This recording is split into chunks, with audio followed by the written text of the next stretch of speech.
we have to talk about none other than Miss Kamala Harris. Miss Kamala Harris, she's the gift that keeps on giving because she just won't go away. And anytime she opens her mouth, it's an utter calamity. It's a disaster. But Kamala Harris, apparently, she went on a podcast during the last election, during her short campaign, her 107-day campaign, and her podcast appearance was so bad, they did not even air it. So this podcast was Kareem Rama's Subway Takes, and he says it was so bad, they could not publish it. We actually have a clip. I want to look at that right now. They emailed me. They emailed, like an email from the DNC. Okay. And they said, hey, Kamala Harris and Tim Walz are really interested in being on your show. I said, that sounds cool. Okay. I'll at least get to tell my daughter that I met the potential president of the United States. Yeah. And so I said yes, based on the fact that it would be a good story, and also they both had good takes. What happened with Kamala? Her take was really confusing and weird and not good, and so mutually agreed that we shouldn't publish it. I see. And I got lucky because I didn't want to be blamed for her losing. Her take was that bad? It was really, really bad, and it was like didn't make any sense. I can tell you, it was bacon as a spice.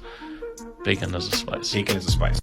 Now, I am not surprised that Kamala Harris's podcast interviews were a disaster and that they were left on the cutting room floor. I do think you're kind of a partisan hack for not publishing the podcast. I don't know this man. I've never listened to the podcast. But if you have a presidential candidate come on your show and you don't publish it because you want to help them win an election, you are really not a journalist anymore. You're not someone we should be looking to trust. If I interviewed Kamala Harris and it was a disaster, y'all know I'd be rushing that out. I'd be doing next day, get that out quick.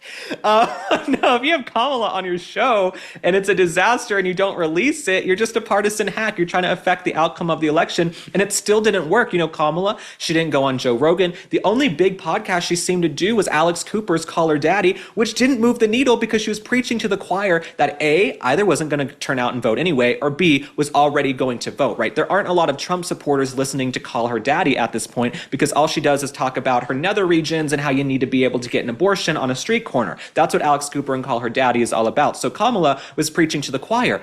Why are you not putting out interviews that make the vice president look bad? She's in public office. If she can't handle a podcast interview, a little podcast interview, she should not be in charge of the nuclear codes. And that's what we saw. Kamala Harris, if she was too scared to sit down and do interviews, how should we trust her to be in the Situation Room at 3 a.m. during a natural disaster?